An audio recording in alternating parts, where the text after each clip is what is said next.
देखता नहीं है। तो हमें आज के दिन अपने जीवन में देखने की आवश्यकता है, विश्वासी जीवन में, कि हम बहुत सी बातों को देख तो रहे हैं, बहुत सी बातों को हमने सुना तो है, बहुत सी बातों को हमने अपने जीवन में होते हुए पाया तो है, लेकिन क्या हम उसे सच में देख रहे हैं? सवाल ये है कि क्या हम सच में उन बातों को अपने जीवन में देख पा रहे हैं? लिखा है कि तू बहुत सी बातों पर दृष्टि करता है परंतु उन्हें देखता नहीं है। मतलब हम ऊपर से दृष्टि कर रहे हैं परंतु उसकी गहराई में उसे देख नहीं पा रहे हैं। आज हम परमेश्वर के वचन में क्या कर रहे हैं? ऊपर से दृष्टि कर रहे हैं, लेकिन हो सकता है हम उसे गहराई से देख नहीं पा रहे हैं और समझ नहीं पा रहे हैं। इसमें लिखा हुआ है, कान तो खुले हैं परंतु सुनता नहीं है। हालेलुया। कान तो खुले हैं परंतु सुनता नहीं है। हमारे कान में बातें तो जा रही है, लेकिन उन बातों को हम मान नहीं रहे हैं, उन बातों को हम सुन नहीं रहे हैं। इसलिए लिखा है यहाँ पर, परमेश्वर का वचन यशायाह से कह रहा है, और वो क्या कह रहा है? कान तो खुले हैं परंतु सुनता नहीं है। परमेश्वर लोगों से कह रहा है कि कान तो खुले हैं परंतु क्या करता है? सुनता नहीं है। सो मेरे प्रियो, हमें इस बात को समझने की आवश्यकता है विश्वासी होने के नाते कि क्या हमारा जीवन और हमारा स्वभाव भी तो ऐसा नहीं है कि हम अपने जीवन में क्या करते हैं? दृष्टि तो कर रहे हैं लेकिन बातों को सुन नहीं रहे। हम अपने जीवन में कान तो खुले रखे हैं लेकिन हम अपने जीवन में सुनते नहीं है। क्या हमारा जीवन भी इसी प्रकार से हो गया है या नहीं? हमें इसको देखने की आवश्यकता है। जब 23 पद में हम देखते हैं, 42 अध्याय के 23 पद में वर्स 23, इसमें लिखा है, तुम में से कौन इस पर कान लगाएगा, कौन ध्यान करके होनहार के लिए सुनेगा? क्या लिखा है? तुम में से कौन कान लगाएगा और कौन ध्यान करके होनहार के लिए सुनेगा? हम में से कौन ऐसा व्यक्ति है जो सुनने के लिए तत्पर है? हम में से कौन ऐसा व्यक्ति है जो सुनने के लिए कान को लगा रहा है? हम में से कौन ऐसा व्यक्ति है जो सच में परमेश्वर के वचन को सुन करके सीखना चाहता है?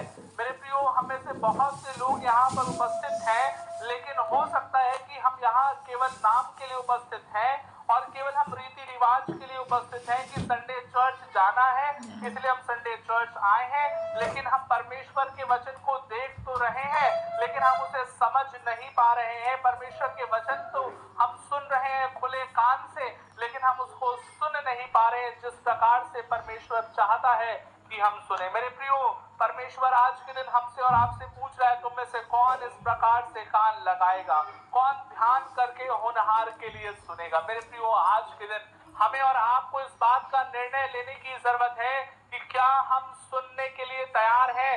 क्या हम खुले कान से और खुले दिल से आज के दिन इस परमेश्वर के भवन में बैठे हैं ताकि हम उस परमेश्वर के वचन को गहराई से सुन सकें, समझ सकें और उसके अनुसार अपने जीवन को बना सकें? स्मरण रखिए, जो अपने जीवन को परिवर्तित करता है वो जीवित मसीह है, जो अपने जीवन को परिवर्तित नहीं करता है वो मरा हुआ है। आत्मिक दशा में वो क्या है? वो मरा हुआ है। जब हम बाइबल को पढ़ते हैं तो कई बार हमने सदूकी और फरीसियों के बारे में सुना होगा। क्या आपने सुना? जब हम नए नियम में देखते हैं तो बहुत सी बार क्या होती है? सदूकी और फरीसी से बातचीत प्रभु यीशु मसीह की होती है, लेकिन हो सकता है कि हमें सदूकी और फरीसी के बारे में नहीं पता होगा।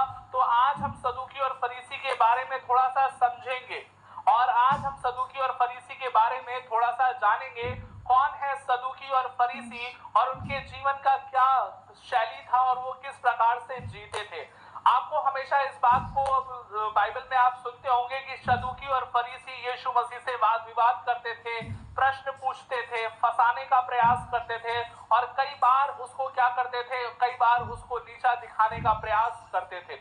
सदूकी और फरीसी यीशु मसीह पर विश्वास नहीं करते थे, लेकिन वो हमेशा यीशु मसीह का विरोध करते थे और वो यीशु मसीह के किए हुए कार्यों का आलोचना करते थे।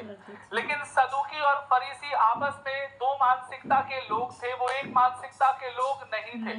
सदूकी और फरीसी मिलकर के यीशु मसीह का विरोध तो जरूर करते थे, लेकिन उनकी जो जीवन शैली थी, उनकी जो डॉक्ट्राइन थी, जो सिद्धांत था, जो सोच था, जो नजरिया था, जो वो बाइबल को जिस प्रकार से देखते थे, उनका जो जीवन चीजें थी, वो दोनों अलग अलग था और दोनों में मेल नहीं था। जब हम फरीसी की बात करते हैं तो फरीसी जो थे वो 5 जो पुस्तक तोरा बोलते हैं उसको, उसके वो कौन बड़े ज्ञाता थे और वो क्या करते थे, वो बिलीव करते थे ओरल लॉ में। ओरल लॉ का मतलब होता है कि वो ये विश्वास करते थे कि जो भी बातें होती है वो उसको बेहतर समझा सकते हैं, और वो उसमें क्या थे, ज्ञानवान पुरुष थे जो तोरा की बातों को क्या करते थे, सिखाते थे। तोरा जो है वो क्या होता है, वो पहली 5 पुस्तक है बाइबल की जो उत्पत्ति से व्यवस्था विवरण तक चलती है, उसको क्या बोलते हैं, हम तोरा बोलते हैं। और वो उस पर क्या करते थे, बहुत अच्छा कमांड रखते थे और उस बात को जानते थे, उस बात को क्या करते थे, उस बात के अनुसार चलते थे। और कई बार आपने बाइबल में देखा होगा कि जो जब फरीसी लोग यीशु मसीह के पास आते थे तो वो कहते थे कि व्यवस्था में ये बातें लिखी है। वो किसको मानते थे, वो मूसा की दी हुई व्यवस्था को मानते थे। थोड़ा इसका वॉल्यूम बढ़ाइए। वो क्या करते थे, वो मूसा की दी हुई व्यवस्था को क्या करते थे, मानते थे, और मूसा की दी हुई व्यवस्था के अनुसार वो क्या करते थे, ठीक है, मूसा की दी हुई व्यवस्था के अनुसार वो चलते थे। और यीशु मसीह को कई बार वो क्या करते थे, प्रश्न करते थे, व्यवस्था की बातों से ही वो यीशु मसीह को कई बार प्रश्न करते थे। उनका ये मानना था कि जब कोई भी व्यक्ति व्यवस्था की बातों को मानेगा, स्मरण रखिए मैं बाइबल की बात नहीं कर रहा हूं, नए नियम की बात नहीं कर रहा हूं, मैं क्या कह रहा हूं, जो व्यवस्था, जो 10 नियम, जो 10 बातें, 10 आज्ञा कौन दिया, मूसा ने दिया। और जो व्यवस्था की बातें हैं, वो व्यवस्था की बातें अगर कोई यहूदी मानेगा तो वो क्या हो जाएगा, वो धर्मी कहलाएगा। वो इस बात पर विश्वास करते थे कि जो उद्धार है, जो व्यक्ति बचाया जाएगा, वो कैसे बचाया जाएगा, व्यवस्था की बातों को मानने के द्वारा बचाया जाएगा। कौन मानता था ये, फरीसी। कौन मानता था, फरीसी। मैं सदूकी की बात नहीं कर रहा हूं, मैं किसकी बात कर रहा हूं, फरीसी की बात कर रहा हूं। मैं फिर से आपके लिए दोहरा रहा हूं, सदूकी और फरीसी मिलकर के यीशु मसीह का विरोध करते थे, मिलकर के यीशु मसीह की बातों का विरोध करते थे। लेकिन सदूकी का जो सिद्धांत था वो अलग था और फरीसियों का जो सिद्धांत